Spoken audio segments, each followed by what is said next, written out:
Broncos country, what is going on? Maybe, some Charger fans have found their way in here as well. So, hello, Chargers fans.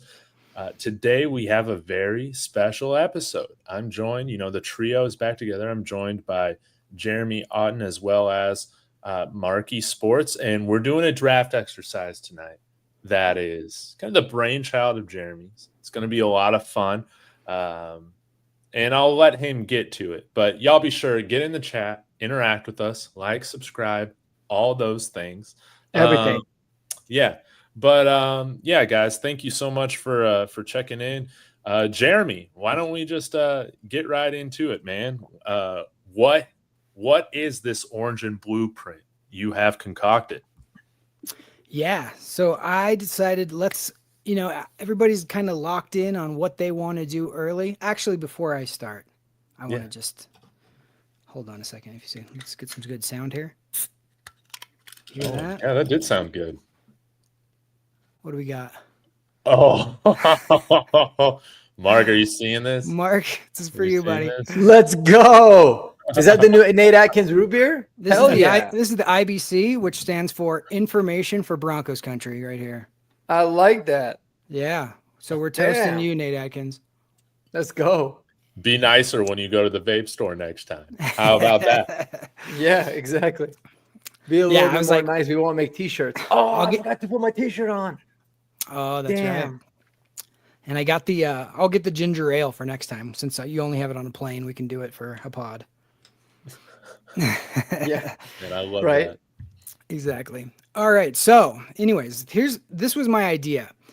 Instead of everybody trying to lock in, we have to have Omarion Hampton. We have to have a running back early. I'm going to give you a cheat sheet and many options which way we can go round per round. So the way that I formatted this is we got 4 kind of needs for this running back. Obviously, that's the big one. Oh, real quick, I want to say what's up to everybody in the chat. Yeah. Andy, Judson, David Youngkin, what's up? Greg, what's up, man?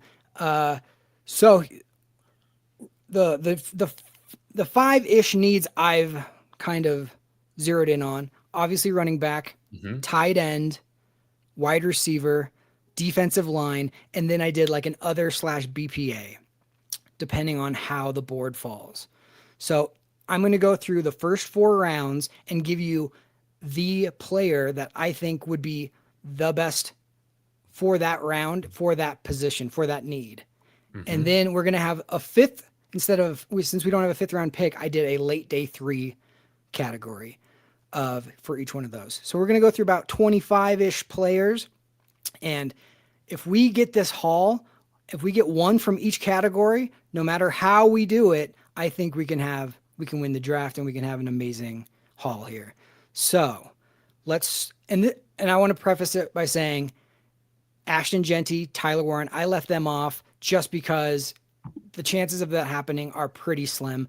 I know that the Ashton Genty kind of hype has gone pretty crazy in the last 24, 48 hours with him talking about how the Broncos have talked to him a lot. If he slips, I could see it happening, but I just don't see us going to top 5. That for a running back, for a 5-year investment, that just seems too much for me. But if it happens, I'm not going to complain. He's an amazing player. He's my number 1 if I had, my choice. But those players are not on this just because the chances. Before you show it, I have to play something, right? Yeah. Oh, hold on. This is embarrassing. I'm having technical difficulties. Oh, no. Let's see what's Greg saying. Guaranteed there will be a surprise pick in the first. I'm not sure who Sean is picking, but I really feel he is moving up for someone. Yeah, I mean, Sean is a scheming dude. He falls in love with somebody, I can see him doing the same thing. What you got, Mark? Oh, you didn't hear it? No, we didn't hear it. Oh, let's try it again. They cut out right at the beginning. We just heard it for a split second. I probably have to figure out a better way to do it, but it's the draft, the like the pick, the chime. So The chime. There you go. The NFL draft chime. Yeah. So think about that in your head, but take us away, Jeremy. Let's get this. I like this. And we're using a different platform because we were sick of PFF shattering our hopes, thinking that we're going to be able to get all of our players in the first 3 rounds. Yeah, we're going to try this one, which it might even be worse. I mean, I don't even know, but we're not going to do any trades. This is just going to be straight mock draft, but this is at pick 20 what you've kind of put together for us, Jeremy, and I think this will be really fun to talk through in terms of cheat sheets. So, again, guys, remember, we have kind of 4 positions of need. Jeremy's kind of identified kind of his targets for each position at each round. So let's talk through what we got here in terms of options for our first round pick here. Take it away, Jeremy. And I'm not guaranteeing, obviously, any of these guys will be there. These are all, if the beauty of the mix and match is, even if somebody's off the board or maybe 2 or 3 positions are off the board, that other guy is there, and you can, this is the time to take them because the other guys aren't there. So we're going to start with running back. Obviously, Omarion Hampton. I think he's the only person worth the 20th pick. If we did go for Travion Henderson, I would like to trade back. I think that's a little rich for a guy. I love him. Don't get me wrong, but he's going to be a rotational back. He's probably only a 5-year, investment. Yeah. And he's dealing with injury. He's dealt with injuries. He's dealing with the foot injury. So to me, I put him later on. So for running back for me, Omarion Hampton, even though he's probably not my number 1 pick out of these 5 guys, if we went that route, you're not going to hear me complaining. He is a big, bad man. And, he can do it all. He's what Javonte could have been without the injuries, plus more. I think he's a little bit shiftier. He doesn't run to contact. He's got a little more wiggle than that. And he's just a bad man. I mean, you saw what he did. He helped, who's the quarterback for North Carolina got drafted? Drake May. So much. I mean, he was the quarterback's best friend. And so I think he could do the same thing for Bo Nix. Second, let's go with tight end. Obviously, my guy, this is who I would pick if I had my choice of all 5 of these guys. Colston Loveland. Let's go. Dude's a beast. I mean, he measured in huge. He's so much swifter and faster than he measured. I love the guy. I think he's a winner. He's only 20 years old, and I would love to snake him from Jim Harbaugh, and I would hate to have to go up against him. I think this guy could be our Kelsey-ish, Shannon Sharp-ish. I was thinking about it. We have always, every single great quarterback of the last, 2 decades has had a pretty great tight end. I mean, even John Elway, Shannon Sharp, Tom Brady had Gronk.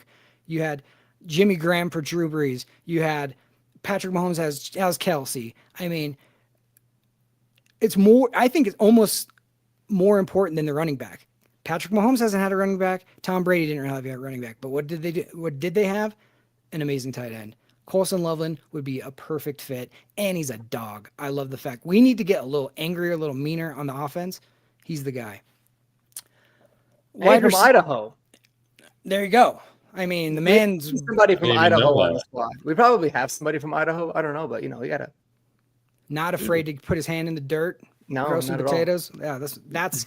I love it, dude. I mean, he's just. If you listen to him, he's so far ahead of where most guys are when they're 20 years old. He's a national champion. He was like the leader of their team. I just love him. He did so much for JJ McCarthy. You saw what the production, fell off. And the fact that he dealt with an injury and Michigan didn't throw the ball at all this last year. That's the only reason why we'd even have a chance at him at 20. Honestly, If they would have had 2 years with JJ McCarthy, this dude's going in the top 10, in my opinion. Let's move on to wide receiver. Now, I love Emeka Egbuka. Matthew Golden, a lot of people love him. I'm going to say this is a big if Tedero McMillan has the right stuff as far as the interview with Sean Payton, and he's proven, because the guy has been crazy productive. We all talked about that interview he did when he was a freshman in college, and he said, I don't really watch film and I don't really do this. Well, somehow he was the most productive dude in the last 2 years. I mean, he's the guy that could be an absolute home run if he hits. More so than Emeka Egbuka, more so than Matthew Golden, in my opinion. I just think he can do it all. He has height. He can flip his hips with agility. I mean, he's got acceleration. The thing with a lot of these bigger guys is they're so much possession guy that they don't have a lot of yak. He has the yak ability, and that's what I'm really looking for. The only negatives I would say, he's a little slender, and the concern about, his commitment to football. But if that checks out, if Sean Payton drafts Tedero McMillan, that tells me he did the research and I'm in. So that's all I have to say about it. DL, defensive line. I'm going to go Derek Harmon. Kenneth Grant's another dog. Yeah.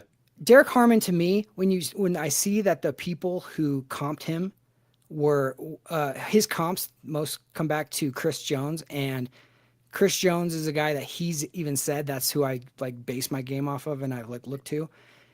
Man, I honestly think Kansas City doesn't win any Super Bowls without Chris Jones. I think he's the most unsung player on their entire team. He's the guy that always is making the big play when they absolutely need to have it. If you can get Derek Harmon and plug him in and be that disruptor, I mean, our defense is already looking on paper to be amazing. Man, that would be a great, great pick. And then now the other, if for some reason things go crazy and all the guys we love are off the board, or you move back a little bit or whatever, Gray Zabel, the offensive lineman out of North Dakota State, he can play all 5 positions. You just don't want to get yourself into a position. I think he could be the center day one. But let's say, oh, shoot. There's been years in the past where the left tackle's gone down. Garrett Bowles, he's out for 4 games. Well, you put Wattenberg back in center. You can put Gray Zabel back over there. And now you're not like, oh my gosh, we're leaking from the left. Same with the right. That is such a valuable guy to have on your offensive line who can plug and play to each spot. He doesn't have the longest arms. That's why he's probably better as a guard or center. But in spot duty, he can do it all. So that's just for value position. I just think he's a good one to think about. Well, that's a wonderful breakdown of these 5 guys. I think now we should just kind of get into talking, I guess, collectively. We'll come to a consensus. But Mark, I want to hear your thoughts right now. Of course, man, this draft simulator is on crack because Andy had me laughing. Taking our guy Colston Loveland at 7, and Cam Ward winning 8. Yeah, falling to 8. So, we're just we're gonna go with it. But right now, in terms of this list, what you think about it? Where's your mind going? Who's available? I can't really tell. Sorry. Oh, let me scroll down. So we got Tet McMillan, Emeka Egbuka, Luther Burden, Jaden Higgins in terms of the wide receivers. Interior line, of course, Gray Zabel, Tyler Booker are available. Running back, of course, everybody but Genty is available right now in this scenario. And a tight end, Mason Taylor, Elijah Arroyo, Harold Fannin, and the rest are involved there. So, essentially our defensive line, Derek Harmon, Walter Nolan, who we did bring in for a visit today. I find that very interesting. I wonder how that went. But both of those guys are still available along with Tyleek Williams. Okay. I mean, if you're going off of the cheat sheet, what I would probably do is take Omarion Hampton in this situation. If you can't get Colston, if Colston Loveland's gone, if the wide receivers that you love are gone, that's where I'd go next. But what do you guys think? I want to know what Mark thinks. Because he hates that idea. Yeah, I'm not I think hate's a little bit of a strong word. I'm not a proponent of that idea. It's not like, because like I said, if we drafted Omarion Hampton, I love running backs, so I'll be thrilled and I'll be like, damn, I can't wait to see how he plays. But I just don't think it's ever a smart move in the first round. I think for me, man, I would rank them like of the guys that are available. So Tet is available. Loveland's not. Tet is available. Okay. Derek Harmon's available, right? Yes. My choices would be in this order. It would be, and this people might think I'm crazy, but this is just the truth. I would go with the guys available. I would probably say Derek Harmon, Gray Zabel, Tet McMillan, Omarion Hampton. That would be my 4. And here's the reason why. I look at it like, and I'm super happy you actually brought up Gray Zabel, because it was never an exciting. Nobody's like, hell yeah, we got a guard, you know? Exactly. But he's a really good player. I think he's a very, very safe bet to have, and he's going to help your run game in and of himself by being able to upgrade. Because between Wattenberg and Powers, there was a lot of inconsistencies there. They're both really good in the pass game, but in the run game, those guys struggle to be consistent. If those guys are more consistent, the run game in and of itself gets elevated quite a bit. So I'm thinking, all right, you get Gray Zabel, and then you get even Caleb Johnson round 2. I think you're helping the run game out more than if you just get Omarion Hampton, as an example. I'm not like it could be any running back, plug and play.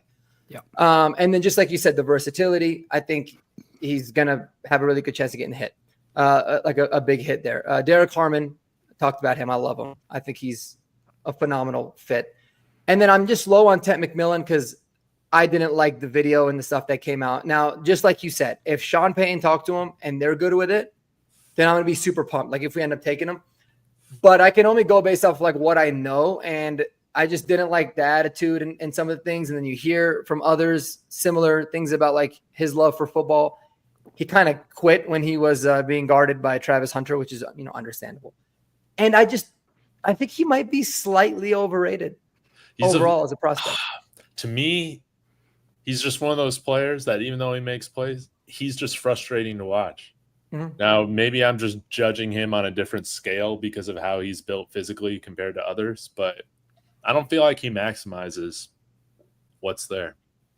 Yeah. That's kind of my issue with him. Yeah, no, I would agree. And it's like, yeah, sure, he had a really good yak and he was like running away from guys in college, but nothing from his measurables shows that would be the case in the NFL. Like when the games are significantly faster, he's going to need to play more like a big body receiver. So I will say, yeah, I love the list. Go ahead. Yeah. I'll say this about Tet McMillan. I think one way that you can sell me on him, somebody brought this up a couple weeks ago and I was like, actually that does make sense. Yeah. What if you're just plugging him in to be a Michael Thomas type guy? Like, I think he can be that. Playing that big slot role. So, yeah, I guess it all depends. But I will say, with where I'm gravitating right now towards our first picks is, even though I'm very enticed by a guy like Derek Harmon or some of the other defensive guys like Kenneth Grant, I just want to ensure that Bo Nix continues to take steps moving forward. I don't want to have no sophomore slump with him. So Hampton would be my pick here. But it's also hard, man. Like, Mark, you made a really good argument for Derek Harmon that I just absolutely love. Chris Jones, baby. It's could be our franchise, defensive tackle for the next, 10 years. But I guess we need to come to a consensus. I mean, listen, it's Jeremy's thing. He wants Omarion.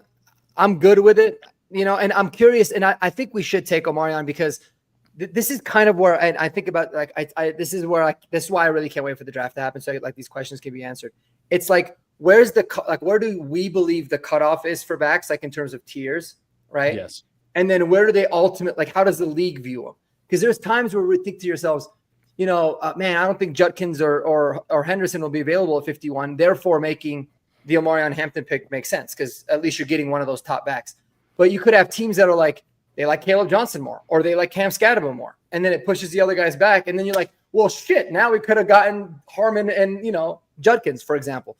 So but obviously a lot of it's hypotheticals. So that's kind of where I'm at. But I mean, I'm good with going with Omarion if you guys are.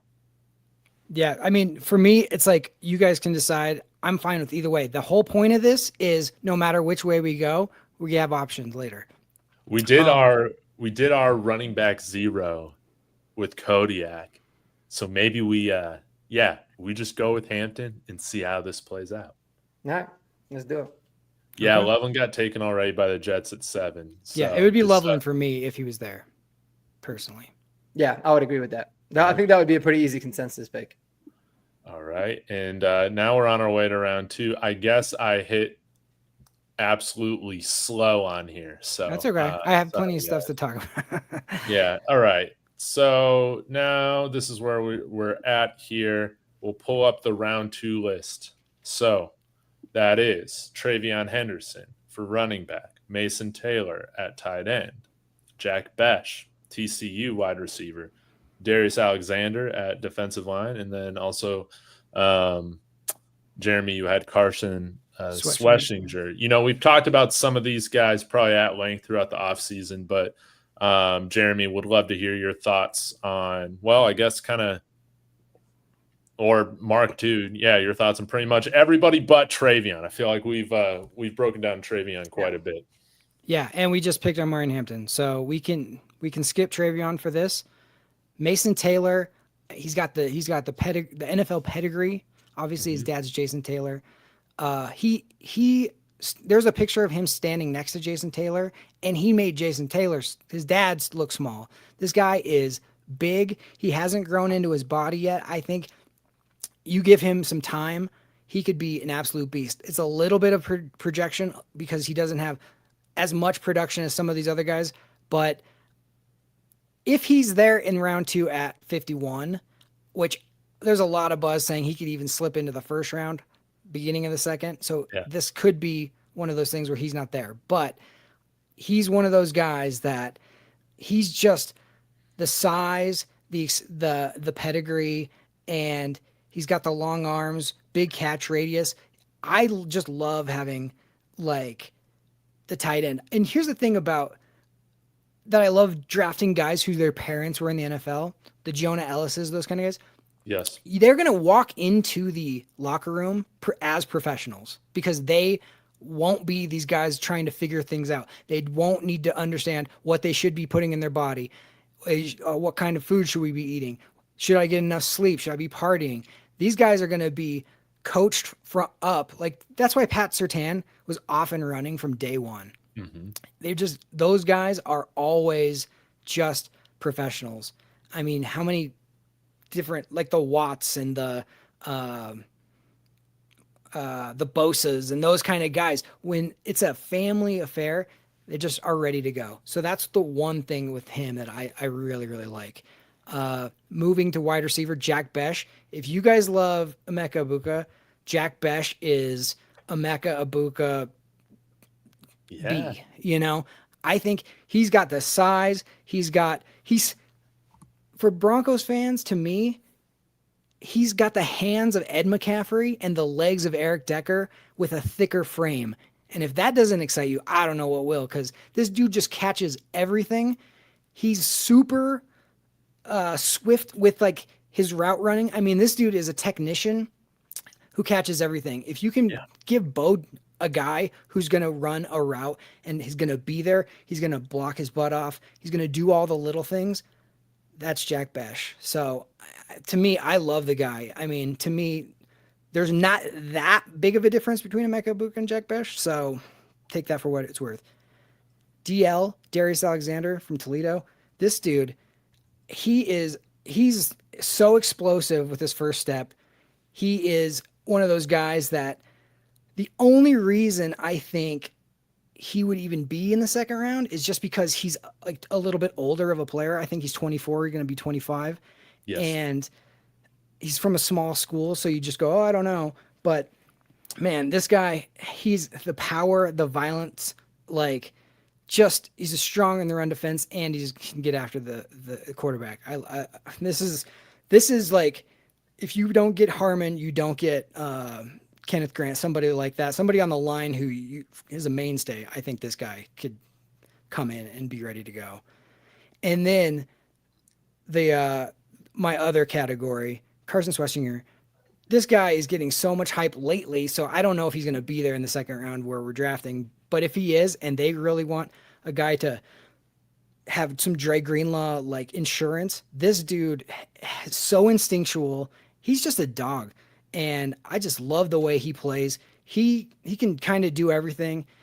He has the flowing locks, and this everything about this guy's game. I just am like, oh, I would love to have. It's been so long since we've had a legit middle linebacker to just being a beast, and that's what I love with Dre Greenlaw. But this is the young guy that could learn from Greenlaw, and now you have him for the next 8 to 10 years, and you got that position set. So, anyway, you guys are thinking on this one. Well, in terms of availability, Travion's available, but we just took Omari Hampton. Okay. Not going to do that. Mason Taylor's available. Jack Besh is off the board in this scenario. Everybody else, let me see if Carson's still here. I think he went off the board. No, he's still available. So Carson Schwechinger's available. Marky, initial thoughts on options here for our second round. I love this list a lot, dude, and it is hard. Really, really hard. Because obviously I love Trevion. We've talked about him, but we already took. I love Mason Taylor, man. I think he's going to be so good. Very underrated as an athlete. He was a beast as a freshman. He's not even going to be 21 on draft night. So he's still a kid, dude. And something about I know the gauntlet drill isn't like, the all and be all, but there's a lot of I think you should look into the gauntlet drill a lot, because last year the thing I remember, it was Troy Franklin who absolutely botched it, and he didn't end up being very good. But then you look at what Mason Taylor looked like on the gauntlet drill; it was unbelievably impressive. But anyways, obviously that's just a drill. I think he's a super good player. I agree with you in the fact that he's got the NFL ties. His uncle is also Zach Thomas. That's right. So that's right. A lot of blood. His aunt, Joy Taylor. So. Oh yeah, that's he's got Joy that badonga. So he's just got it all, man. Very well-rounded, well-rounded in that sense. Jack Betch, I love too. Yeah. Cool thing about him is when he was a freshman at LSU, he was playing with Justin Jefferson, and God, it was somebody else. There was another guy that recently, he's kind of been like a journeyman a little bit. Can't remember his name. And one other big time player at LSU as well. I'm trying to remember the guys that actually went around that same time. They were all had some pretty good players. Got drafted last year from LSU? Brian Thomas? Yeah. No, because Brian Thomas wouldn't have been there at this point, though. I don't think. He might have been. Who's the other? There wasn't there a second guy? It was he got drafted by the Raiders and Neighbors? No. I think it was. It might have. Anyway, it was like 3 stud receivers. He was the freshman. He was a freshman that year, and the other guys I think were sophomores. And he led the team in receiving yards and receptions. Before he probably saw but these guys are gonna be really good, so he transferred over to TCU and balled out there. So really like him. I think Sean Payton would. I think Mason Taylor and Jack Betch are 2 guys that Sean Payton would really like. Darius Alexander, I've got a little bit more question marks around, but I get what you're saying in terms of he's a very dominant player. But the older prospect stuff and the fact that he played at smaller schools, because even before Toledo, he was at small schools. I think prior to that, if I'm not mistaken, or maybe I'm thinking about Demetrius Knighton, but but he's a super good defensive lineman, rotational guy. I think that there's other guys too. Where's the DL list here? Pull this up. Darius Alexander is listed at 6'4", 385. That's insane. Really? Holy shit. 385? That's what PFF has. I don't know if he was that at the combine. Let's see. Unless their that would draft be wild. Guide is wrong. Yeah, I think it's pretty wrong. He was 6'4", He didn't look 305. like 385. Yeah, he was 305 at the. Is it 305? Maybe it's maybe that's what it is. Wow, I thought we had another Desmond Watson. That's 485. But no, he's a really good player. I mean, I think there's a lot of really good D linemen in this part of the draft too. Love Alfred Collins, love Joshua Farmer, Ty Robinson. I think someone is going to go a lot higher than what people are saying. Omar Norman Lott on this. Yeah. Omar Norman Lott's kind of everywhere, but I love the Derek Alexander, and then Carson Schwesinger I think is really good. I actually saw. I don't know if it was the a PFF, like the NFL Stock Exchange video, or if it was a article somewhere. But he came up as a list of some very surprising potential first round picks. So it seems like there's a lot of people super high on him. But yeah, if it's my choice and we just took a running back, oh man, that is tough, dude. I would. Where are we going from here? I would probably choose Taylor's there. Yeah, I guess even assuming if Jack Betch wasn't there, I would make it even tougher. But I would say Mason Taylor for me. But David, what are your thoughts, bro? I was going to go the same route because, this wide receiver class is kind of tricky. It is. I'm open to using a second-round pick on a wide receiver, but the board could fall in a way to where, like, I don't know if I'd necessarily want to take one in the second round over if a guy like Mason Taylor is available. Again, like, still a lot of really good defensive line prospects. But I think for me right now, as we get closer to the draft again, I think just what serves as a tiebreaker for me is just wanting to make sure the offense is fully stocked. And so my pick in this situation would be Mason Taylor. Okay, make it. All right. Even though I love Harold Fannin, baby. Sorry, Harold. Yeah, Fannin. that's the thing. That's the thing that's great is even if Mason Taylor's gone, which he definitely could be, Harold Fannin, and then you'll see who I got in the third and fourth round. Yeah. Got some other options. Yeah, let's I'll pull up our third round. This one is very interesting. Because I put him in the thumbnail because I knew we would talk about him. But let's even though we already drafted our running back, right? Why don't you give us a nice little breakdown here, making the case for Cam Skattebo in the third round? I'm tired of the Cam Skattebo hate. I don't understand. I don't understand it. Now I get like, look, I understand he's a white running back, all that kind of stuff, but the dude literally has been overlooked his entire life. In high school, he rushed for like 6,000 some hundred yards. It's insane numbers. He doesn't get any big school offers. Goes to Sacramento State, completely tears it up for them. Goes to Arizona State, takes them to the college football playoff, and he's still being doubted. I don't get it. Like, I'm not saying he's a perfect prospect. He definitely lacks like the long speed, but this guy's like, if you like Ashton Genty, take away the long speed and you got Cam Skattebo as far as the contact balance, as far as the receiving, as far as just an absolute dog. You know what I love about Cam Skattebo is if you put him in the huddle with Bo Nix. Bo Nix is already getting talked about. I'm not afraid of anything. Talking to the other team.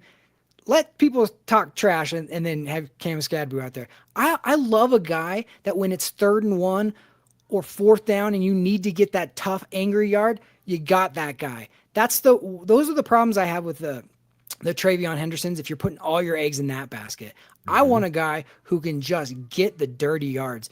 I can understand that people are like, oh, well, he doesn't know when the play is over.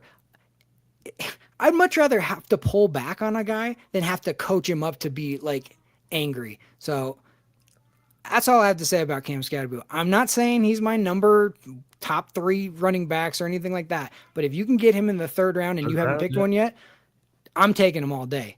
Personally, I just think the guy he's proven it over and over and over. I'm not going to doubt him. And even though he could clean up some of his pass protection, it's just, that's more of a matter of technique. It's not a matter of size or want to. This dude wants to almost murder the person who's coming after his quarterback. And I love that. If you could just get him to be a little cleaner without maybe missing. But this dude, I mean, he's going to give you all the effort. So I'm all about Cam Skattebo. Tight end, Terrence Ferguson. I love Terrence Ferguson. He's going to walk in. He's already going to have the chemistry with Bo Nix. They played together at Oregon. Terrence Ferguson's a local kid, went to Heritage High School. Great kid. I think this guy is just so well-rounded. And then his RAS score, his relative athletic score, was so high. I think it was like a 9.7 or something. Wow. Dude is an absolute animal. You don't always see it on tape, but this guy, when I was watching all the Bo Nix stuff and I was breaking down Bo Nix and cutting up all the highlights, he's making one-handed catches in the corner of the end zone against Washington in the most big, one of their biggest games ever. The dude is clutch. He made a catch right at the end of the half of the first Washington game with Bo Nix, where Bo Nix gets blitzed right down the middle. Bo has to go to his right. He sees Terrence just cutting to his left. He throws it low and just burns it in there. And you would think a guy of his size would not be able to make the tough catch, right? The shoelace type of catch. And he's just clutch. Fourth down, touchdown. They're in the game. I'm all about Terrence Ferguson. I think he would be an absolute perfect Denver Bronco. Let's go to wide receiver, Kyle Williams. Now, this is one of those guys that if you put the ball in his hands, he can hit a home run at any time. This guy is absolutely electric with the football in his hands. Sean Payton loves the screen game. Bo Nix loves to do the short passing. If you can get Marvin Mims over here, Kyle Williams over here, you don't know where to cover. Man, this dude can be absolutely electric. Troy Franklin the same way. I think that he could just be so dynamic for Sean Payton. He can be one of those guys that, like Chris Sims, who I really respect a lot of how he breaks down guys. He had him as wide receiver 2 in this class. So take that for what it's worth. I'm not saying that I'd have him as wide receiver 2, but if you could get him in the 3rd round, I'm all for it. Going to DL, Alfred Collins. He's one of these guys that he's just so big and strong, and he can do pretty much he's one of those guys that if you don't get the Kenneth Grants, if you don't get those type of guys, if you could get Alfred Collins in the 3rd, he's going to be one of those guys that you have on the defensive line for 8 to 10 years if he stays healthy. He's a dog. I mean, he's got exterior excellent length. He's really strong upper body, super violent, and then he can fight through double teams. He's one of those guys that can swallow up 2 gaps. He's one of those guys that, man, 6'6", 332, I'm all about it. And then on my other, Jared Wilson, this is your center in this draft. He's probably the highest rated center if you are viewing Gray Zabel as not just a center. He's a guy that can come in, be your starter day one. If you can draft a starter with your 3rd round pick who's going to be a plug and play guy, he's played for a national champion. The guy's got size. He's a really good athlete. And yeah, that's one of those guys that for a team that doesn't have a lot of holes, center is one that we could really upgrade. So yeah. Wonderful breakdown, Jeremy. Mark, we'll go to your thoughts, on this as well. I don't know if you noticed this, Jeremy, but everybody that you had on this list is gone outside of Cam Scadaboo and Jared Wilson. Yeah, so I think this makes our decision kind of easy here, but I'm curious about some of your thoughts on these players that Jeremy has up here. Yeah, I think the thing about is Cam Scadaboo is just like you said, the white running back thing is a real thing. I think Toby Gerhart is what a lot of people compare him to. It's very stupid. Yeah. Something is really intriguing about the idea of being the NFL team that has the white corner and the white running back. Yes. The difference is I don't think Cam Scadaboo would wear the long sleeves to cover it. No, but no, he's not afraid. I'll say this. I feel like with Cam Scadaboo, it's so hard to find things that you don't like. I think for me, it just comes down to I just don't think his skill set will translate to the NFL in a sense of you're already a very kind of below average athletically. That's going to go down. But my main concern with him is, dude, he's such a violent runner and he's gotten Ulrich so much punishment throughout his college career. How is that going to translate to the NFL? He would be better served as a complimentary back, like a Jalen Warren type of back where he's not carrying 30 times. I mean, again, he certainly can, but from a longevity standpoint. But I mean, just like you said, there's a lot to love. People talked about the fumbles being an issue, but he's also had so many carries that when you look at it from a percentage standpoint, it's not that big of a deal. He's a really fun player. I think anybody would love to have him on their team for sure. Terrence Ferguson, for whatever reason, I haven't been super high on him. Just because I feel like he does a lot of things fine, but he doesn't really do anything very, very good. And I think he's a little bit more of a project, especially from like a functional tight end. Like if he's just going to be a route running, just not up against the line type of tight end, I think he could be fine. But I don't love him, but I don't hate him. I'm just kind of fine with him. Kyle Williams, I really like. Yeah, I think he's dynamic. I think he's fun to watch. A lot of Emmanuel Sanders vibes. Was it you that compared him to Emmanuel Sanders, David, or Jim? I heard it somewhere. Yes, yeah. I think you did, and I was like, that's a really good comp because like size wise, very similar. Dude just gets open. Love his game. Alfred Collins, I've talked enough about. He's phenomenal. I think he's very, very good. Only thing that worries me about Alfred Collins is what kind of a ceiling he's got. He just seems like a very pro-ready player, but I don't know how much of a ceiling he's got. But I don't always usually care about that because I feel like if you're already really good to go to the NFL, I mean, even if he just incrementally improves a little bit, he should be really good. And then Jared Wilson would be a really intriguing pick because he's a very, very, very good center, and he would be an immediate upgrade. I'm curious how we handle that position because, yes, we could upgrade it, but also, Alex Forsythe, he was the kind of guy that he wasn't as good pass blocking, but he was better at run blocking. So if he improves his pass blocking, can he make a push for that? Could be something interesting there too. But yeah, I like the idea of bringing up O-line here because it is a spot where I could definitely see us going with Ben Powers. Maybe here one more year again. I'm fine with Luke Wattenberg returning to be the starter. However, if there's a guy like Jared Wilson available that we end up picking, like I'm not going to be upset about that at all. I would be intrigued by this, no doubt about it. There are some like other running backs here that I know this might seem a little rich, especially for, because we can get day 3 guys, but if round 3 kind of looks like this, man, and we didn't draft a running back yet, I think we would be in a really nice situation here because there would just be a lot of guys that I would be really thrilled about. Guys like RJ Harvey, I feel like I'm getting more and more excited about as we're getting closer to the draft. I love and Devin Neal, I know he has slipped because, he didn't test as good as maybe some other people would have expected, but similar to Cam Scattaboo, you turn on the film and there's not a lot that you don't like when they're actually playing, right? Mm-hmm. So I really do like Devin Neal. If I just wanted to go balls to the walls right now, I would argue, screw it, man. Let's just pick a second running back here at the 3rd round. But I think that that might be a little drunk Elway.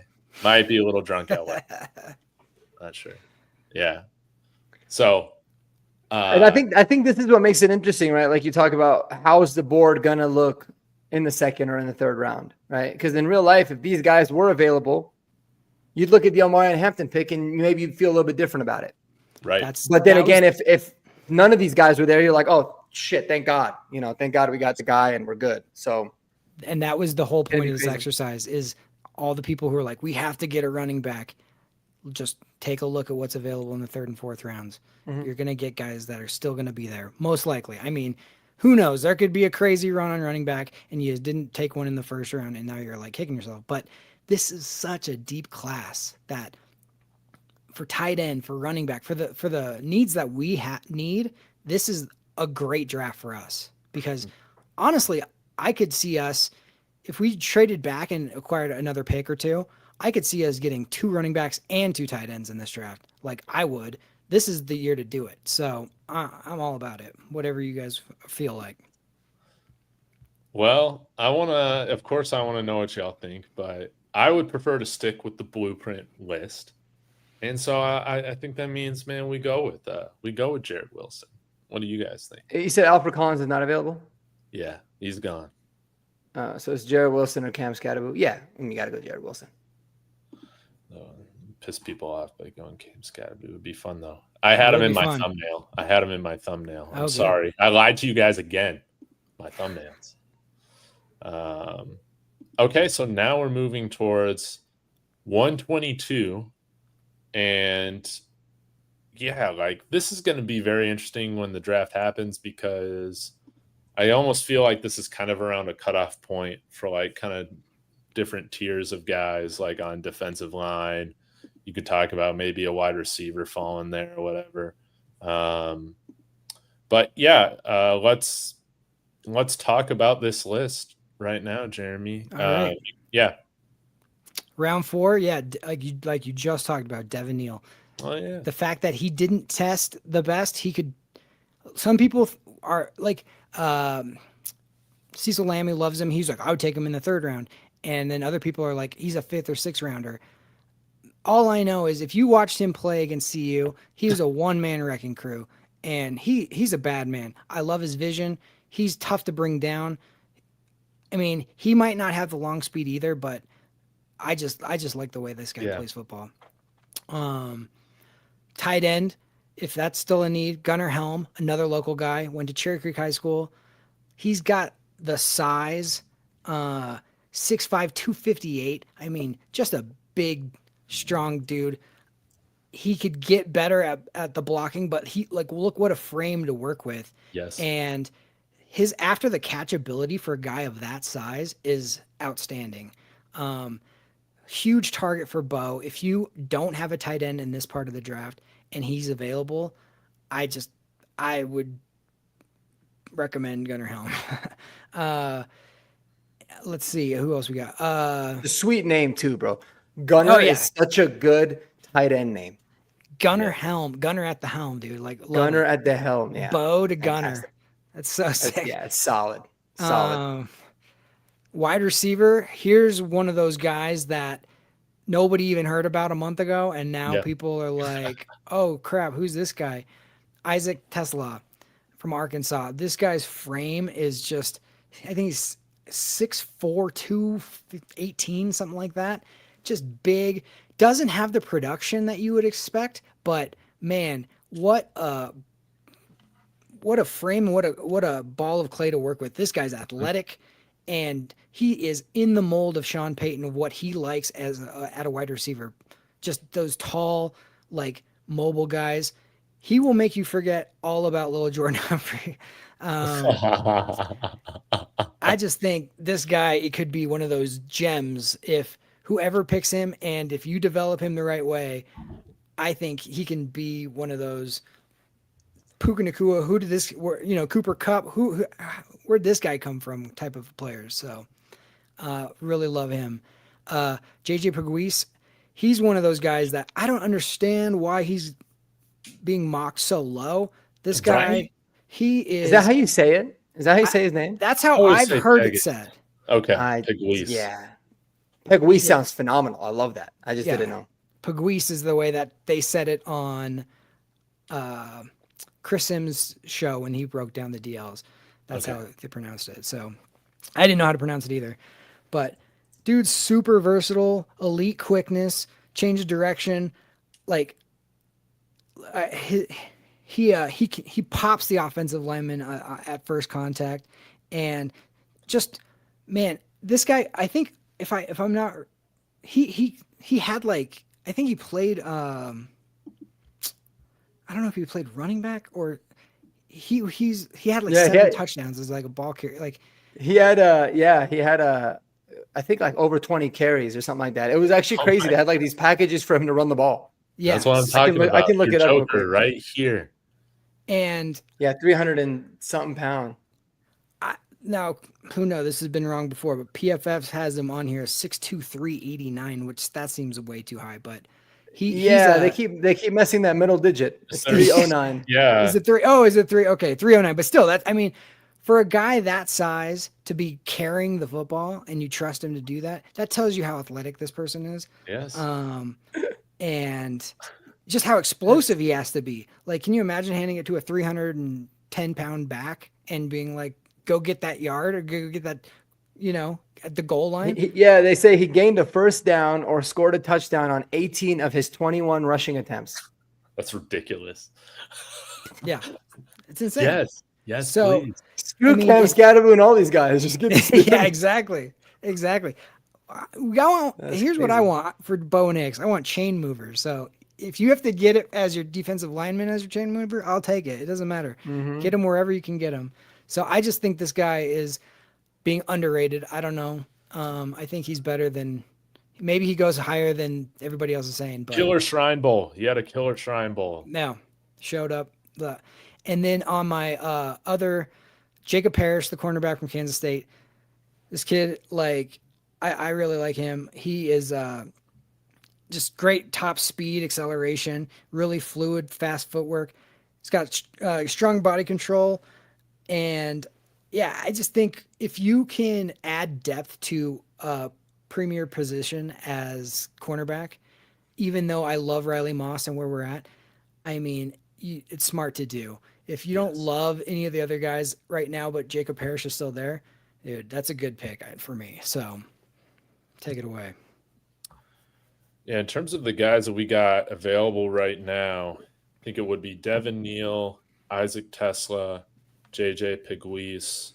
Let me see if Gunnar Helm is available, but Jacob Parrish is off the board. Okay. So Mark, where are you going? Oh man, that's tough. I'm intrigued by Isaac Tesla. It's weird with him because wasn't the most productive player. He had a 9.93 RAS. It's insane. Out of 10. Dude ran a freaking 4.43, bro. Yeah. That's crazy. He's a bad man. But yeah, I mean, so right now we got running back, tight end, and interior offensive line. I think, for me personally, I love Gunnar Helm too. I think he's a really good player. Yes. I was kind of hoping that he just ran slow and it wasn't because he sprained his ankle so he could fall a little bit selfishly, right. But he totally messed his ankle up. I think I'd probably lean at JJ Pegues here because I just feel like defensive line is somewhere I really want to add. And he is an extremely interesting and intriguing type of a prospect with kind of what he can do. Not just because of running the ball, but he's just violent, man. He's a really good player. He pops a lot. He was overshadowed quite a bit by some other dude. Ole Miss's defense was just stacked in general. Walter Nolan, yeah. Mm-hmm. Walter Nolan was there, and then they had or does Eman Warrior play for South Carolina? They had the guy with always confused those guys. Princely Oman-Mielen. Yeah. I always confuse South Carolina with them. So, but I know that Ole Miss had a lot of really good players on their defense too. So he kind of got overshadowed a little bit there. So he'd probably be my pick for that reason because of the adding to the defensive line, and I think round 4 is really good for him. Mm-hmm. Jacob Parrish for sure. If he was available, you would have to consider it. Yes, but I do think I would still probably take Pegues over everybody. And you said the people still available: Devin Neal, Tesla. Gunnar Helm. Yeah, is Gunnar Helm everybody but Parrish. Oh, everybody but Parrish. Okay. Yeah. Well, we took the tight end, we took the running back, we haven't taken the wide receiver, and we haven't taken the defensive lineman. So yeah. I'm probably partial to defensive line here with Pegues. He's just a player that I've just liked all draft season, so he'd be my selection. Okay, as well. Let's do it. All and right. Chris Sims, another guy, he said he liked Pegues more than Walter Nolan. Walter Nolan, for some reason, is polarizing for some people. I don't know. But, yeah, Pegues, if you can get one of those underrated guys late, that's how you win the draft, Yes. Yeah, I like going trenches right here. I think that's kind of fun, and it should open up for us to, get some other receivers, maybe. Get another running back. We'll see. Let's talk about the day 3 guys that you got, since our 6th-round picks are all kind of around each other. I like that you just have one list here. Yeah. So instead of just being like, this is the first guy we should look at, whatever. Brashard Smith, there's a few different running backs here that, depending on what type of back you draft earlier, if you draft one earlier, you can get kind of the complement later. So since we went with Hampton, who's just this big hulky guy, we could go with Brashard Smith, LaQuint Allen, somebody like that, who, or even, if a Bayshall Tootin falls or one of or Trevor Etienne or somebody like that, just a great compliment. Brashard Smith, former wide receiver. He's just, 5'10", 196, played for SMU, light on his feet, arguably the best route runner amongst all the running backs, which makes sense because he's the wide receiver. Mm-hmm. We kind of have Marvin Mims as playing that gadget role now, but it's kind of a tell when you have Marvin Mims in the backfield that the other team is like, oh, Marvin Mims is like lining up in the backfield. If you have Brashard Smith back there, it's not the tell. So you can have Marvin Mims doing something else and on the field with Brashard Smith. So I really like how versatile he is, and just he's one of those home run hitters that if Omarion Hampton is worn down the team, and then in the fourth quarter you bring out Brashard Smith and just puts the knife in the heart. So I really like him. Tight end here, Jake Brenningstool. He's one of these guys that is a thinner prospect, but still 6'6", and he's a really good pass catcher. Yep. He'd be a guy who would be good to learn from Evan Ingram. If you're drafting him late in the draft, I just think tight end typically takes a couple years to kind of get the most out of. So if you draft this guy, he can put on a little more weight. He can learn from Evan Ingram. He can be a guy that is, for as bad as our tight end room has been for the last few years, to have this guy kind of developing while we have Evan Ingram would be a nice player, really good hands, and he plays with an edge. So I really like him. The wide receivers, this is the one where I kind of cheated a little bit because I didn't know which wide receiver is going to be there. I know in these mocks Tez isn't going to be there, but because of his size, I could see him slipping, and who knows? Obviously Tez Johnson, Oregon, Bo's adopted brother. I mean, he's probably the smallest guy in the draft for I don't know how many years, but dude can't be covered. He is like, it's like trying to like cover a hummingbird, this guy. So, and he plays with an edge too, and he's smart about his body. That's what I noticed a lot when I watched his tape. He doesn't he's very aware of his size on a football field. So he gets down, he'll get out of bounds. He's not going to take a big hit. He wants to preserve himself. He was the guy who was the MVP in the in their bowl game. He's a dog, man. If you watch the Senior Bowl, you saw him wide open all week long. So you can say whatever you want about his size. The guy can play. Who else we got? Oh, Torrey Horton, CSU. He's one of these guys that could slip because he kind of had a down year after and some injury. He's very slim, but man, I really like Torrey Horton the way he plays. He is one of these guys that just he's so competitive. If anybody remembers that CU game against CSU went to like double overtime, CU could not stop Torrey Horton. Like this dude was just like running mesh all day. Oh my gosh. Just the same play. Oh, yeah. That shit works in Madden too. It's crazy when looking against it. But he's got really strong hands, big catch radius, really long strider. He's another guy that I could just see, 6'3", 185, so he could put on some weight. But another guy that would fit into that Sean Payton mold of what he likes in a wide receiver. And then Pat Bryant, people know about him. He's kind of one of these all-around guys. Nothing about him is like insanely special, but he does everything well. And another good, bigger athlete, 6'3" as well. And just, again, really strong hands. He's a good blocker. There's not really anything to dislike about him. He just has a good overall game. And the fact that if you can get him late, that's a great pick. And then my last wide receiver, just for the fans, Effin Chisholm III. This guy, he played for Eastern Washington.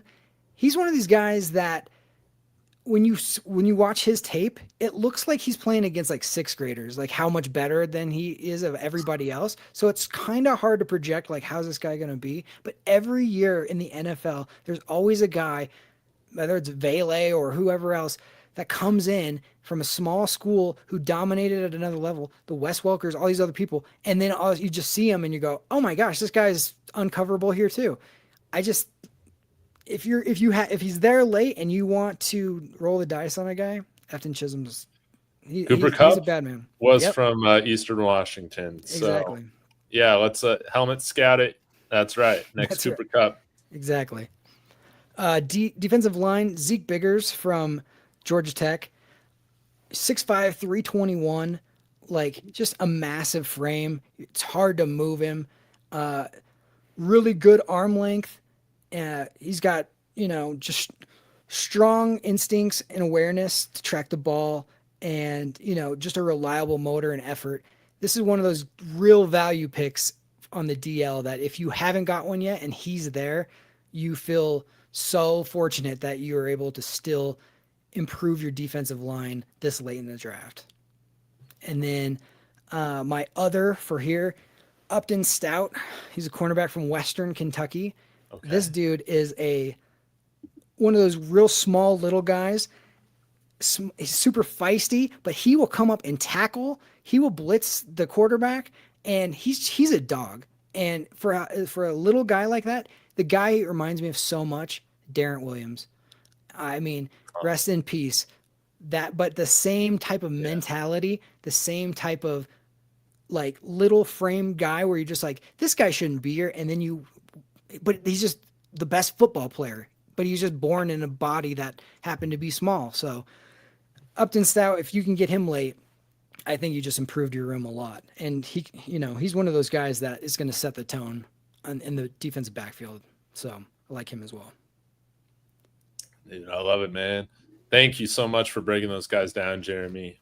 Trying to keep track of who's available. I think we got Upton Stout is off the board. Okay. Tez, Tori, and Pat are all off the board.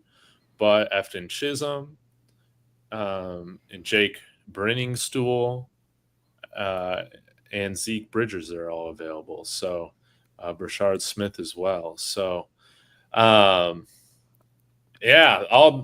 start with Mark again, man. What you thinking of with how the draft has gone? We just went defensive line. Where do you want to go from here, man? Man, there's so many guys on here that I love. I'm really happy you mentioned Upton Stout because I think he's freaking so damn good, dude. If he was like an inch taller, people, and like 10 pounds heavier, people would have him a lot higher. Another safety to look into or keep in mind, safety, my bad. No, Upton Stout is a corner. Okay, cool. Some sites have him listed as a safety. I don't know why, probably because he's smaller. But JJ Roberts from Marshall, check him out for the people listening for what it's worth. He's another guy really undersized, so I don't know if he's gonna be drafted late. But Brashard Smith, I love. Jake Brenningstool, I'm a big fan of. I love Oronde Gatson a lot. I thought yes. I saw him available. I would be pounding the table for him because he's probably the most athletic tight end in this entire draft class. He's just super raw, but he also has the family ties. Love me some Oronde Gatson, dude. He was. Yep. I watched a lot of LaQuint Allen, and he kept popping. Tez Johnson, he's just too much of an anomaly for me, and the whole Bo is his brother thing. I don't know if I like that much. Red flag. Weirdly enough, like having your brother on the team, I don't know why that's like weird to me, even though it'd be a hell of a cool story. But Torrey Horton and Pat Bryant, dude, I love both of those guys. Efton Chisholm would be a really fun kind of a slot guy for us.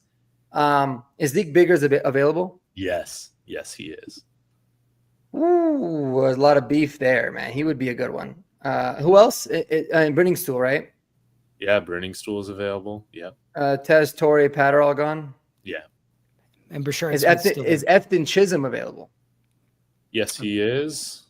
That's my pick. I'm going with Efton Chisholm. Now we have a couple picks here, so you can save the Efton Chisholm if you think he's going to still be there in 6 picks or whatever it is. Oh yeah. Well, who's ranked? I think Efton Chisholm's probably ranked lower, right? Yeah, so that's what I'm saying. He might be the smart play to save. Well, let's see. Oh, God, my guy Kyle Monangai's there. Yeah, I know he's right there.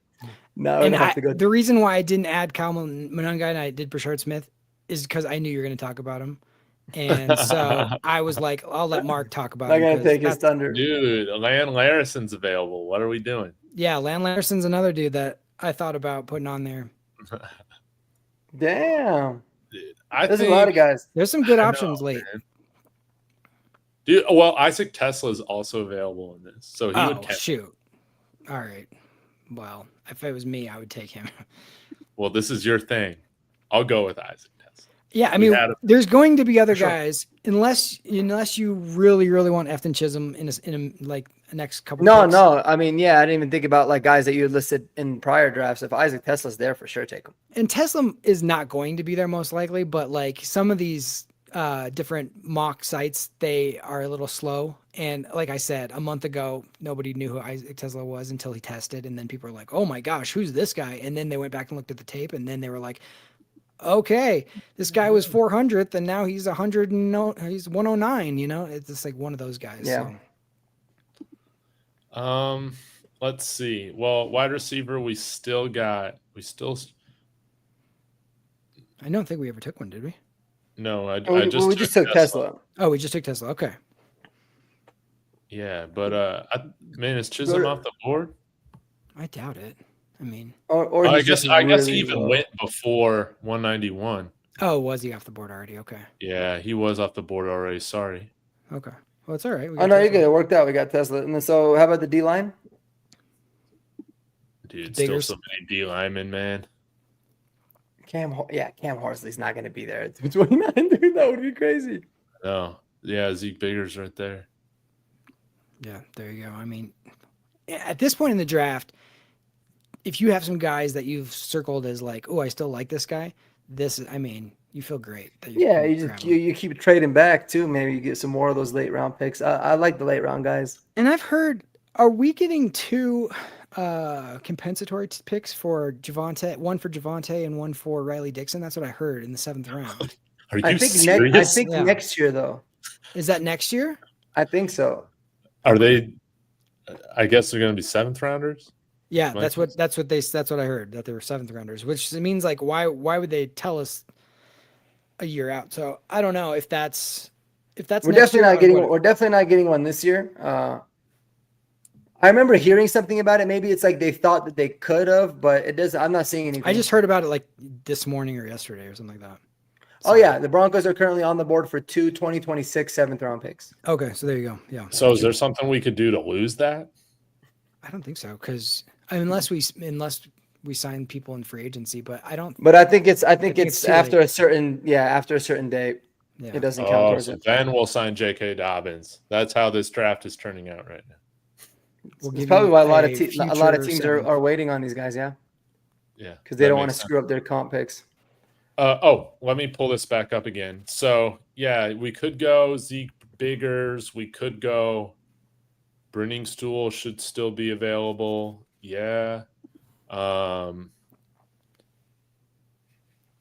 then Brashard Smith is out. So okay. Maybe we go Brenningstool, Biggers sticks around. Yeah. Oh yeah. Let's do that.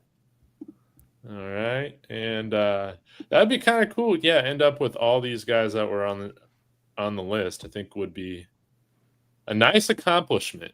Oh, F. You know what? Man, whatever. That's wrong. No way. What? Was he still there? Say what? Was he still there? No. Oh. He was there before. No, I was just mad. They gave us an F for our Zeke Biggers pick. Oh. Yeah, it's silly. Yeah, it was like so rude, man. So rude. So rude, man. But yeah, so honestly, if you're going to draft a running back in the first round, you probably, you can get away with not drafting the second one, I guess. I think this turned out to be, pretty good. I'd be very happy with a draft like this, man. Omarion Hampton, Mason Taylor, Jared Wilson, J.J.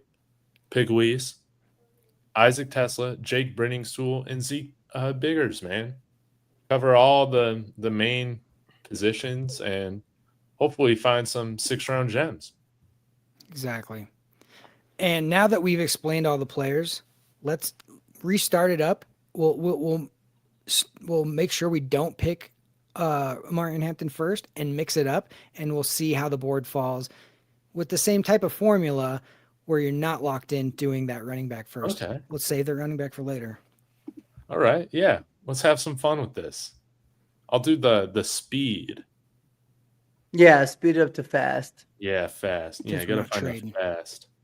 All right. We'll hit go right here.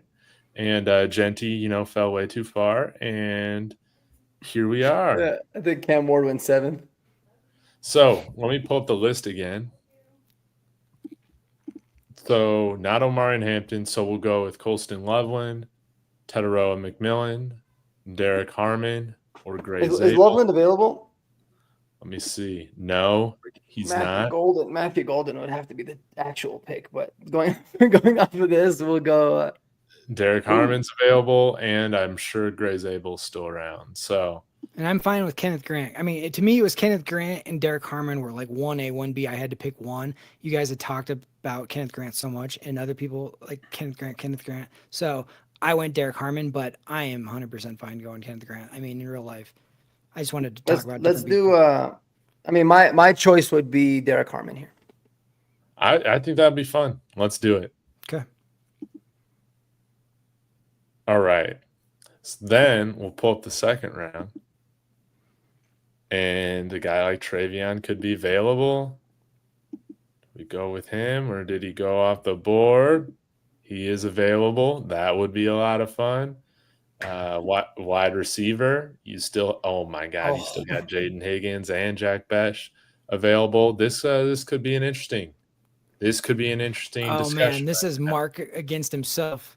Travion Henderson or Jaden Higgins for Mark. Yeah. I'm more of a Jack Besh than Jaden Higgins personally. Also oh, and okay. God, I would be in such a freaking pickle here, dude. If that actually in the second round. I mean, there's no way I would want to pass up on Travion, but I'm curious on if we took a receiver, what the 3rd round running backs would look like. That's how I'm feeling as well. So, yeah, let's just go. Let's go with Besh, man. Let's do it. Do it. It'd be fun. It's fun. I will say real quick about Jaden Higgins. It's hilarious to me that you're not the biggest Cortland Sutton fan, Marky, but you love Jaden Higgins. And to me, it's the same dude.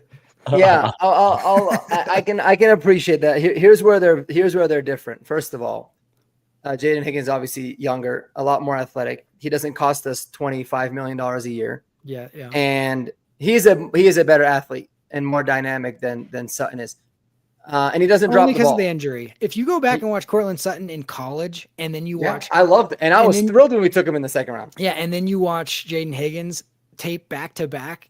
I'm picking Cortland Sutton over him, but Cortland Sutton is now he does not have the yak he used to have. That is the unfortunate thing about Cortland Sutton. Yeah, so I mean that's where I'm at. It's nothing about the player. Cortland Sutton is very good, but Cortland Sutton at $30 million. Right. It's going to be, it's a different kind of story. I feel like he's definitely a replaceable guy. You're not going to pay him a top 15 money, top 10 money when he's not.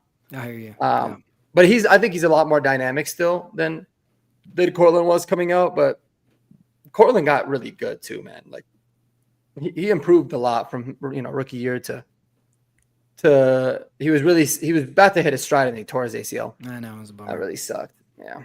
All right, round 3. What do we got? All right, we're in kind of a pickle right now because Scatterboo went off the board. Terrence Ferguson's off the board. Kyle Williams is not available, but we went with Besh anyway last round. Alfred Collins is not available, and but Jared Wilson's available. So I don't know if we feel the need to delineate or anything right now, but personally, I feel like, man, we still got to go running back. We still got to go running back at 85. What are the tight ends available? Gunnar Helm, Mitchell Evans, Rondé Gadsden. I mean, I would probably choose Helmer Evans because if you look at the running back list, here's my reason why. You look at the running back list, I like the guys I like the most: Damian Martinez, Devin Neal. One of those guys will be available in the 4th. I like both of them. Dude, hopefully. Obviously, we know about Kyle Monangai, but like Devin Neal was on the list, so I feel like Gunnar Helm here is a better value. And then if you get Devin Neal in the 4th, you're chilling. You can get both guys. But what do you? I mean, I don't want to like take this over and be like, do this. In this mock draft. No, that's fine. I mean, that's the whole point. Is like you can kind of mix and match your own way of what you think is going to happen. So yeah, if you feel confident that the running backs are looking good, that they're going to be there, then yeah, take that other position. Dude, yeah, let's go Gunnar Helm. Let's do it. Okay. Let's get our starting running back here at pick 122. Let's do it. Somebody please be available. Oh yes. Everybody's available. That's right. Except for Damian Martinez, but man, Devin Neal's gone. Oh shit. It's all right. Who else is there? Is Giddens? Something like that? Well, Harvey? It's kind of RJ Harvey, or maybe we say screw it, dude, and just grab Kyle Monangai if he falls to 191. I mean, it might be crazy, man, but I would feel so fine with him being RB1 for us, dude. Like, I really would. I'm big on RJ Harvey, dude. I think RJ Harvey is legit. Like, I think he's super sick. I wouldn't mind double dipping. Go RJ Harvey here and then do Kyle Monangai next. I mean, if he's there. So yeah, like to me, I think if the backfield is now RJ Harvey and Kyle Monangai, you got both. What about Tootin? Tootin, I love too. I mean, that guy scoots. It's because he's younger. Had a fumble problems, but you know, if you can clean that up, that dude is absolutely electric. Did you say he was younger? Tootin is? Yeah. Or is he the old guy? Yeah. RJ Harvey, I think, is older. Okay. Yeah, Rashad Smith is really good too, man. There's a lot of those good like pass catching backs here. Yeah. So I mean, I'm fine with. I'd be thrilled with RJ Harvey in the 4th. Let's go with RJ Harvey, man. All Let's right. do it. Let's see. And yeah, we've covered, probably all 4 of our main positions of need here with the first 4 picks. Oh man, he's out of there. I guess we're gonna have to settle for Jordan James, baby. That's what I'm talking about. That would be a freaking nightmare.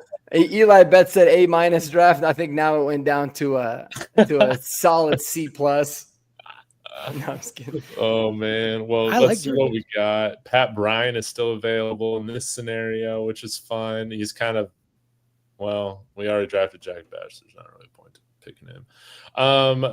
Are you guys Will Shepherd fans? I was a little surprised, Jeremy, you didn't have him in your day 3 list. Yeah, so I actually left off all the CU guys for a specific reason, and I was going to ask you earlier, if you had the option, let's say all of the late CU guys are there, who's your player of choice?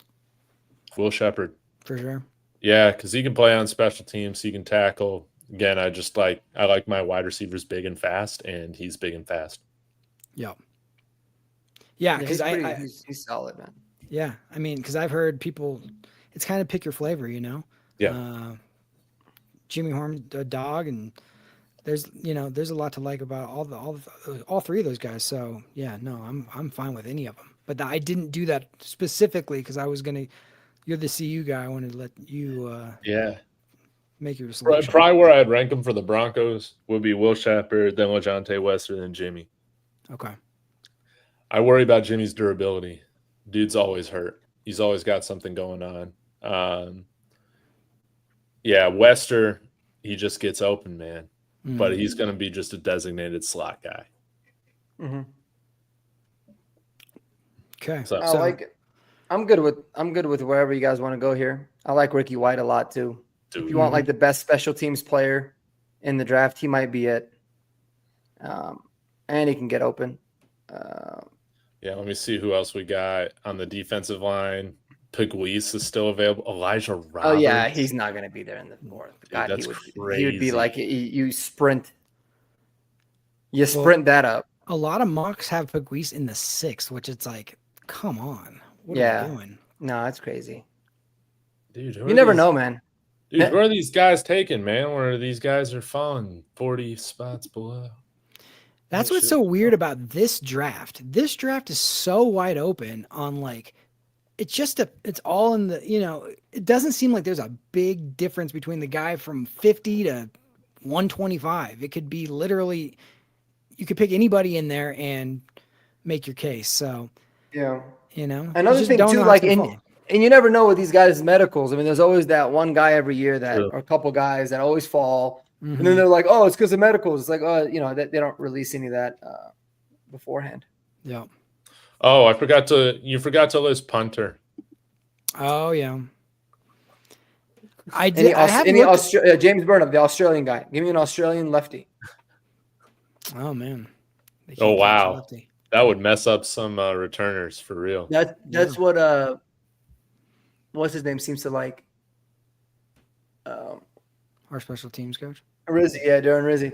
Oh, yeah. I don't know about the lefty, but he's been signing like crazy amounts of just Australian punters that boom in. They got crazy legs, man. Yeah. I have no idea. Oh, I'm not trying to pick Ross James. Jeremy, where do you want to go here? What have we done so far? We got running back, tight end, wide receiver, defensive line. Okay, so we've hit all of our needs, so we can kind of do whatever. Yeah. Is Upton Stout there, cornerback? No, what Kobe Bryant is. That's interesting. Oh, I like Kobe Bryant as well. Yeah, Shamari Simmons. Yeah, don't like Nico Reed. He sucks. All right.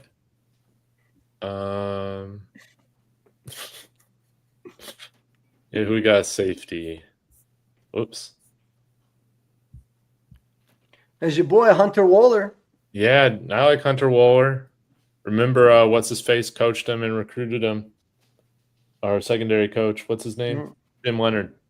Oh yeah, I could see that happening. Our future defensive coordinator. I love how everybody's like, Vance is either going to get a head coaching job or he's going to get fired. Which it's like a 50-50 chance. Are you either going to get a promotion or you're going to get fired? I know, it's funny, man. Linebacker, Kobe King, maybe. Cody Lindenberg's available. It's fun, but Cody Lindenberg. Who's on our list? Let's get back to our list, man. Who do we got? Yeah.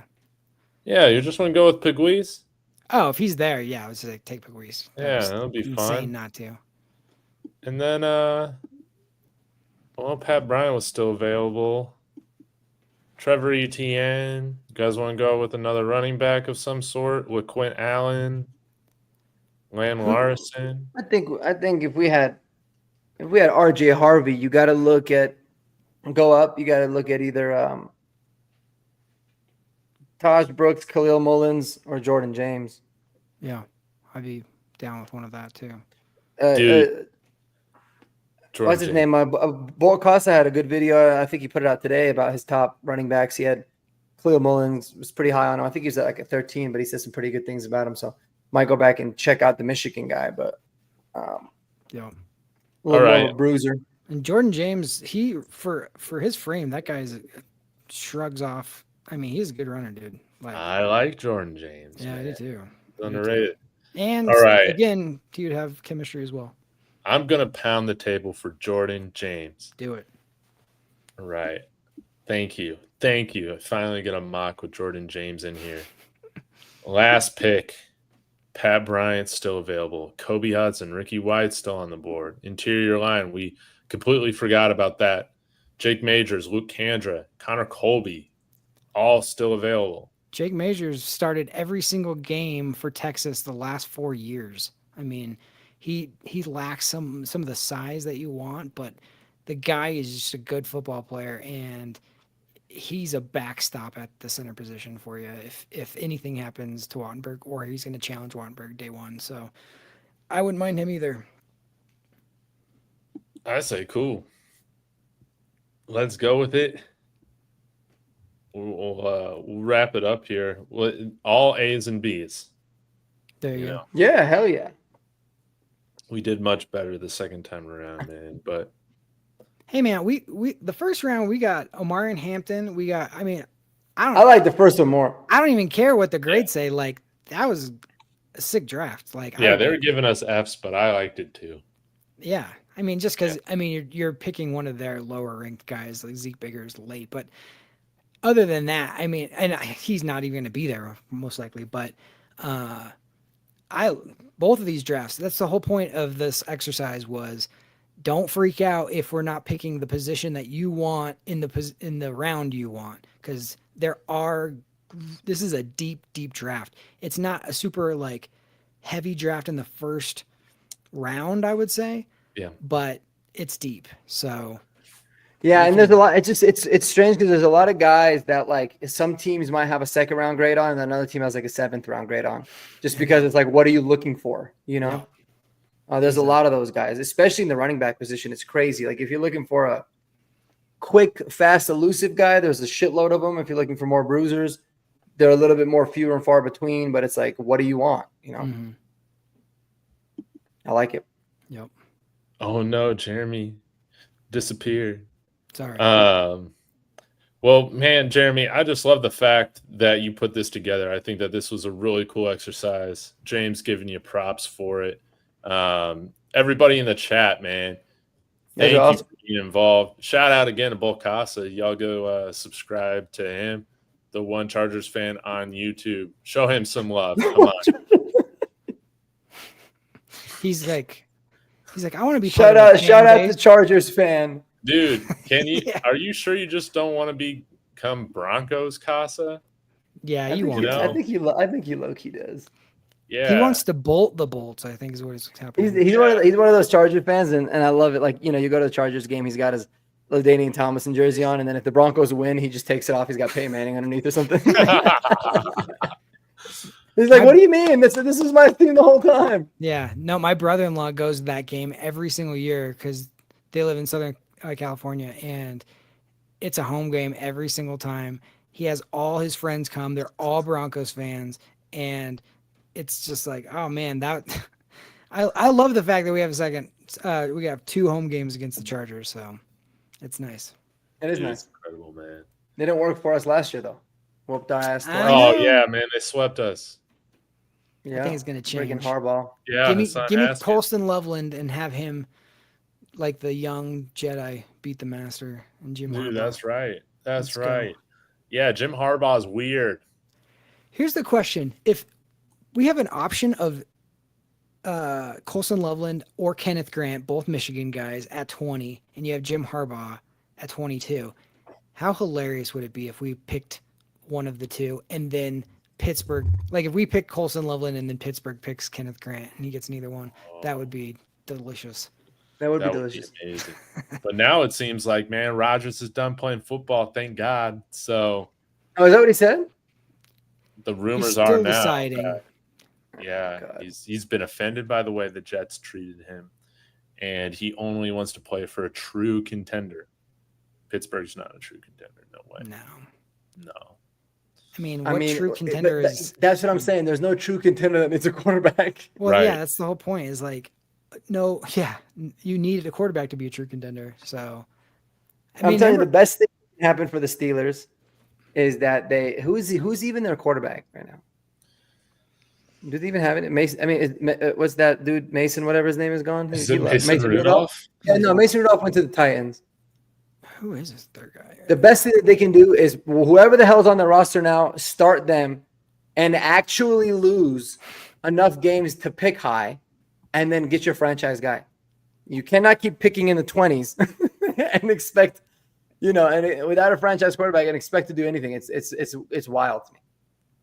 It's just funny how they had both Russ and Justin Fields, and they were basically like... No, they got Mason Rudolph back. Oh, did they? Yeah. See, start him. He did the same thing anybody else did the previous 5 years. Yeah. Literally. In fact, he probably ended up screwing him over because he ended up winning like 3 or 4 games a couple years ago to get him into the playoffs.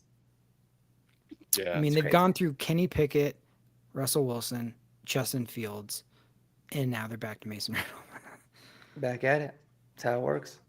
And Josh hires on Ryan Tannehill. Man. Who is it? Ryan Tannehill. Yeah. What about him? Oh, is he even They're playing kicking the football tires. still? Oh, they are. No, I mean, Did he he hasn't play? retired. Yeah, because he didn't play last year, did he? No. Where do you think Shador is going to land? New Orleans. That's what I think too. I think it's New York. Giants? The Giants? At 3? Or you think they're trading back in? Yeah, I think it's at 3.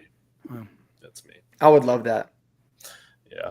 Yeah. But ideally, I think it's better for his career if he ends up in New Orleans. It would be damn cool though, like if Travis Hunter went to Cleveland and then Cleveland traded back in and took Shador, had them both. It would suck that they both went to Cleveland, but it would be cool that they're together. They're just in a shitty place. With Jerry Jeudy. Yep. I know, that would be interesting. No, I want Jerry Jeudy catching passes from freaking Joe Flacco and Kenny Pickett like a total loser. That's what I want. You know, I was thinking. I was talking about this earlier today in my Buffs Discord. I think, we haven't even thought about this, but I think especially kind of in this year's rookie class, like we said, it's not like super top heavy, I think it's totally reasonable to think that he will have opportunity to win both offensive and defensive rookie of the year. Travis Hunter. Dude. Yeah. Dude, that would be so amazing if that happened. That would be incredible. Could you freaking imagine? He's got the talent to. It's just you just put him in the Hall of Fame after that. Freaking it's just does anybody you have to have a franchise bad enough and desperate enough to actually do it. Because if he went to like an actual team that is decent, they would make him. They might give him a package or two, Dude, as a receiver or something, but they would like imagine Travis Hunter in like the days where it was Belichick and Brady together in New England, and like the creative ways that they would utilize him. It would be crazy, dude. Yeah, they would have him doing all sorts of like just wild shit and killing it. Good Lord. I was thinking if Jackson Dart or somebody is on the board and somebody wants to come up and jump the Steelers if they're worried about it. It's going to be a huge, that's going to be a really big part. That could be a nice spot to trade back to. That being said, if you have a guy, let's say you do have Colston Loveland and Kenneth Grant available, and then you're also getting phone calls. I would call Pittsburgh and be like, hey, we're getting phone calls. I'd rather give it to you, but we have some good offers to go back. If you want somebody at 20, if you want a quarterback, trade one spot up with us. We still would get Colston Loveland or Kenneth Grant, whoever we want, and you get an extra something. Yeah, but it's also like, what are you getting? You move back one, you're probably going to get like a fourth in return. But that's what I'm saying. You're guaranteed to get the guy you want, and you get the fourth, as opposed to like if you're trading back to like 26th or something, you might end up not getting either one of those guys, even though you might get more. Yeah. So that's going to be the fun part. Yeah, it's pretty interesting. I would love to trade back if we could. Speaking of Eli's question here, David, what do you think about them retiring the jerseys 10 seconds after they left the team? Okay, I'll put it this way. One, I understand that there's a little bit more of an argument around Shador, but I'm just going to say it. Both of their numbers should be retired at some point. Now, number 2 has historical significance throughout CU's history. Of course, Deion figures in the Hall of Fame. I would prefer for that number to still be worn as a legacy number. I would just prefer that. Mm-hmm. But CU's different. Nobody was complaining about USC retiring Caleb Williams' number last year. It's already retired. He won a Heisman. He won like 7 games in his last year with USC. Was there 2 years, but nobody wants to talk about USC. I hate the way in which it was announced. I hate the fact that it's happening at a spring game. I don't like that. I think both of them are absolutely deserving because, again, we were G5 bound. I still don't think we get invited to the Big 12 conference without them being there. And a lot of people want to complain about, well, you haven't honored these guys, which is very true. we have done a very poor job of honoring our greats. But it's not Travis Hunter's fault or Shedeur Sanders' fault. Yeah, it's not their fault. You can honor both of the players, and everybody wins. I think I don't know. I feel like this is one of those moves that Prime really wanted to happen because he figured if he ever left, he probably would never retire it. So maybe I know there's some talk about that, but I love Deion, and I think everything Deion does, people hate, which is why you don't hear about. I had no idea Caleb Williams' jersey was retired either. I didn't either. Because you don't usually, people like to talk about Prime because they don't like him for whatever reason. Yeah. So. I mean, that's what it is. I mean, Rick George, at least that's the story, that like this has been the plan for months. But I think instead of announcing it 5 days before the spring game in an Instagram post, which it does come off of like you're just trying to sell tickets to a spring game, if this truly was the plan, it would have been great for them to have like a press conference to announce the whole thing, to like explain their heart behind things, hear Rick George out on why he wanted this done. He was talking about doing this last summer, if I remember correctly. Like this is something that's been on his mind for the last year. And when you think about those two players and how they've affected, Rick George specifically, I would understand why you'd want to do that. But if you weren't pounding the table for Deion Figures to have his number retired, since he has gone on past CU over the last like 30, 40 years or whatever, people just get annoyed. They all deserve credit. Shedeur absolutely does deserve credit. He's the best quarterback in our school history, record-wise and everything. Again, significance. There's context to this. CU isn't a typical college football program. There's nuance to it. But they could have done it a lot better with the press conference and then timing. I wish that both of them could have done it in a regular season game. It seems like they want both of them done at the same time, so that's hard to coordinate with NFL schedules. But I think also something that has played a factor in this is that you see players like why am I forgetting his name already? That cornerback that was drafted out of Oregon to the Vikings last year. There's pass away before training camp. Those types of things. And then Kyrie Jackson. Kyrie Jackson. There can always just be these freak accidents. Again, they don't happen super often, but their whole perspective is we would rather just be on the side of doing it too early and doing it while they're around than continuing to wait and Rashaan Salaam kills himself and you never did it. Mm-hmm. Yeah, it's valid. So that's just kind of the sad reality is that we waited way too long for a guy like Rashaan Salaam and it looks horrible. And we want to make sure that never happens again. Yeah. I mean, to me, it's like, anything Deion does or happens around, even if it wasn't him doing it, it's going to be controversial, like just whatever it always is. But if they deserve it, I'm not going to get like all upset about the timing as much. I mean, does it seem really fast and premature and all these other people have to wait and they should have to wait, blah, blah, blah. I mean, I don't really care about the traditions as much as if these guys deserve it, that's fine.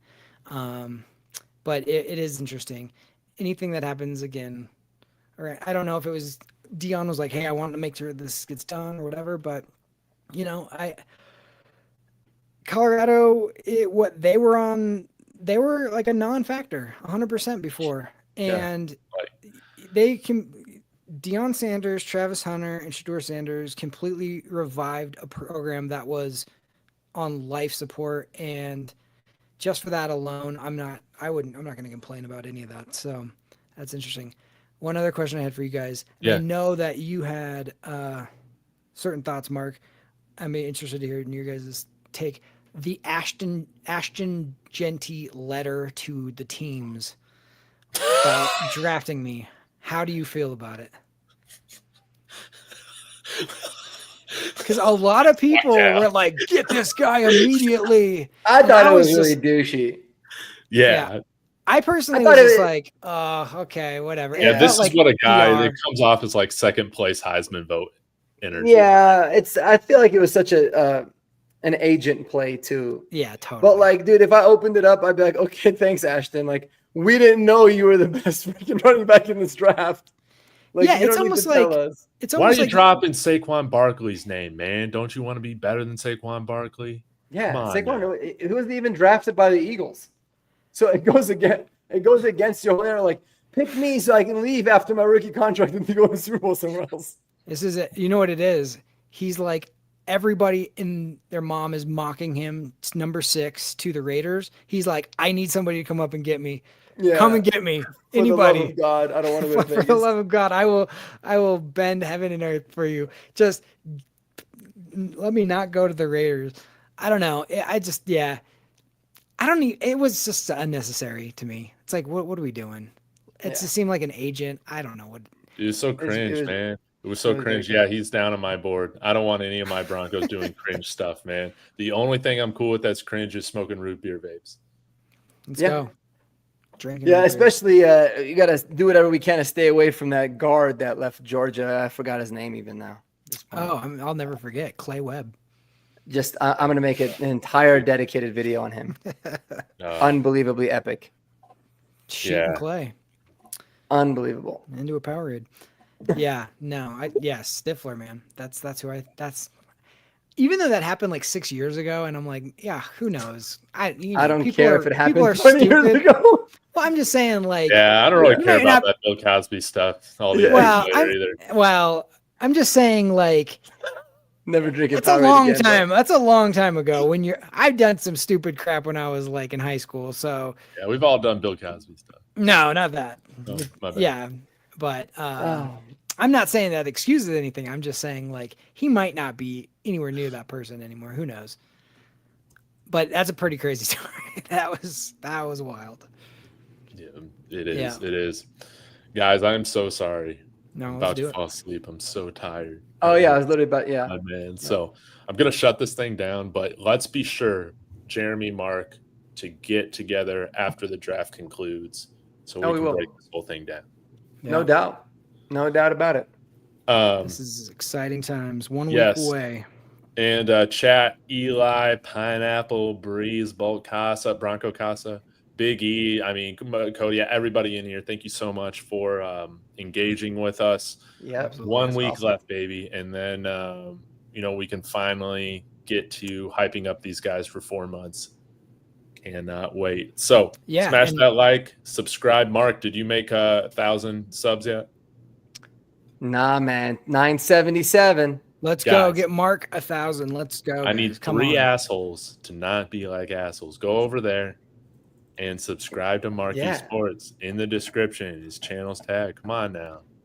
It doesn't and subscribing, it doesn't even recommend or doesn't even do anything. Like it does nothing. It's just a nice thing to do. Just click the button. Yeah. We can do it right now. We can get it done tonight. We got to get it done. Send you guys some root beer. There you go. Dude, let's go. So with that being said, y'all have a wonderful evening. I'll be back tomorrow. Jeremy, Mark, thank you guys so much. Thank you, brother. Go Broncos. Go Broncos, baby. Absolutely. Peace. Go Broncos.